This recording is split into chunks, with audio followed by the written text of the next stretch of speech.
Okay, hai, Assalamualaikum dan salam sejahtera. So, pada video kali ini, kami, iaitu dari kumpulan 6, akan bentang tentang jenayah cyber. So, korang tahu tak apa tu jenayah cyber? Okay, jenayah cyber ni adalah satu bentuk jenis jenayah yang hanya menggunakan alat peranti seperti komputer dengan bantuan internet. So, jenayah cyber ni juga dikatakan ia mampu menyeberangi ataupun menjangkaui masa dalam masa yang singkat. Contohnya, ia mampu melintasi dari satu negara ke negara yang lain sekelip mata. Jenayah cyber ini juga ia akan melibatkan individu-individu tertentu ataupun sekumpulan individu yang mana ia akan meninggalkan kesan yang mendalam khususnya kepada individu yang terlibat. So, video kali ini kami akan bentang tentang jenayah cyber itu sendiri, kesan dan bagaimana cara mengatasinya. So, korang tahu tak apa contoh jenayah cyber? Contoh-contoh jenayah cyber yang akan kami bentangkan pada video kali ini iaitu tentang penyebaran berita palsu, cyberbully, hacker dan scammer. Hai, Assalamualaikum. Nama saya Abdul Hadi bin Halim. Saya akan menjelaskan jenayah cyber berkaitan dengan penyebaran berita palsu. Apa itu penyebaran berita palsu? Berita palsu adalah sejenis kewartawanan kuning atau propaganda yang terdiri daripada penyebaran maklumat secara salah atau olok-olok melalui media penyiaran, media akhbar tradisional maupun media sosial atas talian. Mereka yang terlibat dengan penyebaran berita palsu akan disiasat mengikut Seksyen 233 Akta Komunikasi dan Multimedia 1998. Sebagai contoh, terdapat individu yang tidak beretika telah menyebarkan berita palsu berkaitan dengan jangkitan pandemik COVID-19 serta penggunaan nama yang di-Pertuan Agong demi kepentingan peribadi dan politik mereka. Kesan buruk daripada tindakan yang tidak beretika ini akan menjejaskan ketenteraman awam, mengelirukan masyarakat, mewujudkan sentimen perkauman serta menimbulkan sikap takut dan panik dalam kalangan masyarakat.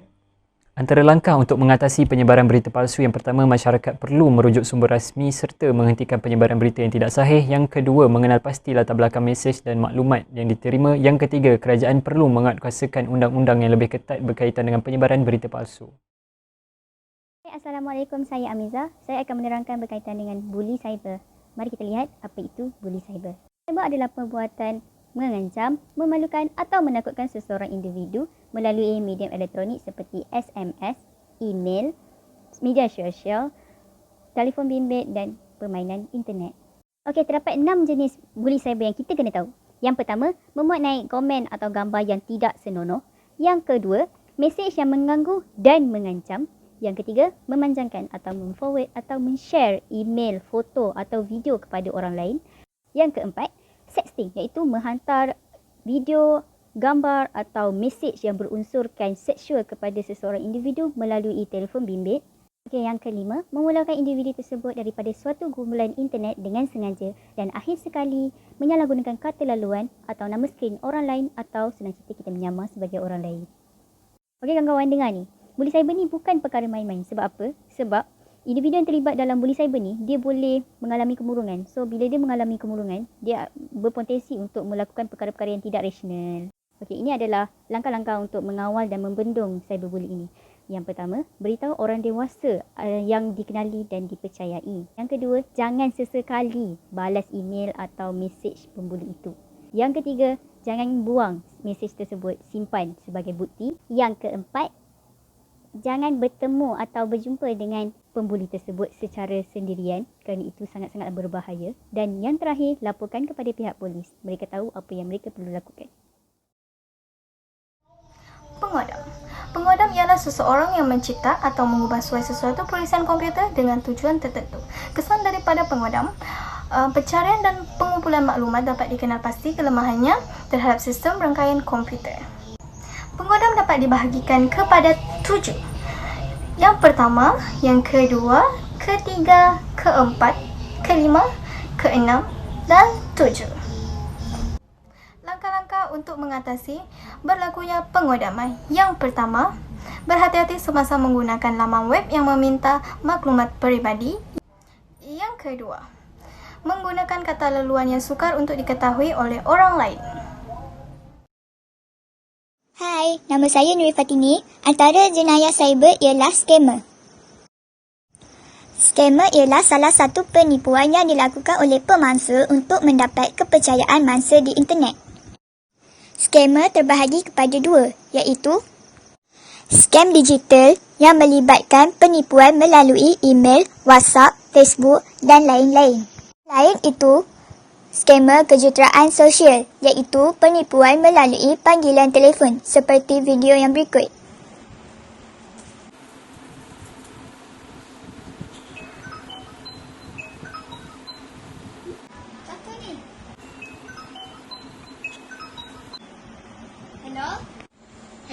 pagi. Boleh saya bercakap dengan Cik Nurin Fatini?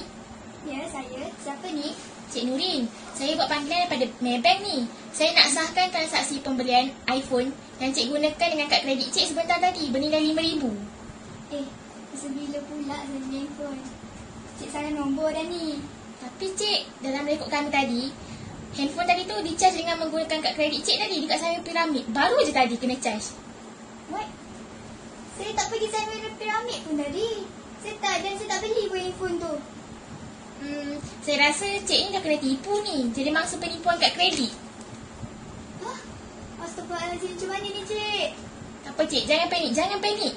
Pihak kami akan bantu cik untuk siasat perkara ni. Sebab perkara ni banyak dah ni berlaku ni. Jadi kami kena siasat benda ni. Jadi saya akan sambungkan panggilan cik kepada Jabatan Pengesahan Transaksi Kad Kredit Palsu untuk siasatan selanjutnya. Okey, terima kasih cik. Baik. Pelik lah nombor ni tak dapat call lagi. Tak apa, HP Maybank ni lah. Hello? Ya, hello. Maybank ke? Ya saya. Saya Nurin Fatini. Saya dah transfer dah duit yang Encik nak dekat akaun bank Encik bagi tu.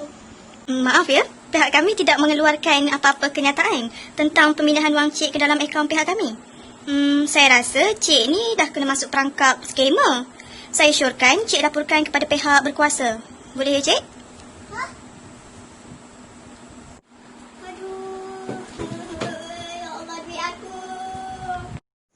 Maka, hubungi pihak bank dahulu untuk mendapatkan kepastian berita tersebut.